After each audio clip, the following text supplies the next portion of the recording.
कराची के इलाके रज़ाकाबाद में वियतनामी मछली की पैदावार का आसान तरीका इस्तेमाल किया जा रहा है।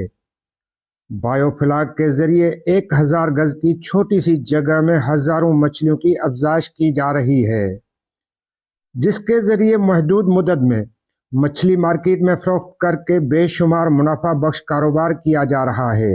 बायोफ्लॉक फिश फार्मिंग जो है हम 2018 से कर रहे हैं, और 2018 में जब हमने ये काम शुरू किया था तो ये बिल्कुल लेटेस्ट टेक्नोलॉजी थी। हमें थोड़ी सी हर्डल्स फेस आई, लेकिन फ्यूचर में जाके जो है वो हमें बड़ी आसानियाँ हो गई। हमने इस पे करते रहे काम, एक्सपर्टीज़ बढ़ती गई। अब अल्हम्दुलिल्लाह ये हमारा बड़ा अच्छा प्रॉफिटेबल बिजनेस है। हमारे 2 फार्म है, एक गडाब में भी है और एक रज़ाकाबाद में, और अभी हम और एक्सपेंड कर रहे हैं दूसरी जगह पे भी, तो इंशाल्लाह इसको और बढ़ाते जा रहे हैं। आइडिया इस तरह आया कि हम जो है, हमारे इससे पहले फ़िश सप्लाई का काम था। हम मुख्तलिफ रेस्टोरेंट्स में, घरों में, कैटरिंग्स में जो है फ़िश सप्लाई करते थे, तो ज़्यादातर जो डिमांड आती थी वो बंगासिस फ़िश के फिलेट्स की आती थी।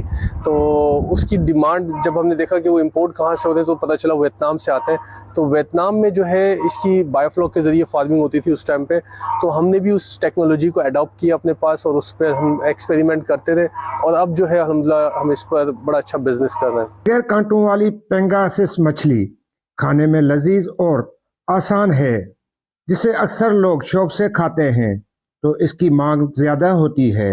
बायोफ्लॉक के माहिर अब आम लोगों को इस मछली की पैदावार बढ़ाने के लिए तरबियत भी दे रहे हैं। महदूद एराजी में ज्यादा पैसा कमा सकते हैं, क्योंकि अब मछली को पालने के लिए जदीद तरीका आ गया है। कैमरामैन कदीर बलोच के साथ शाहनवाज शहर, वश न्यूज़, मलिर।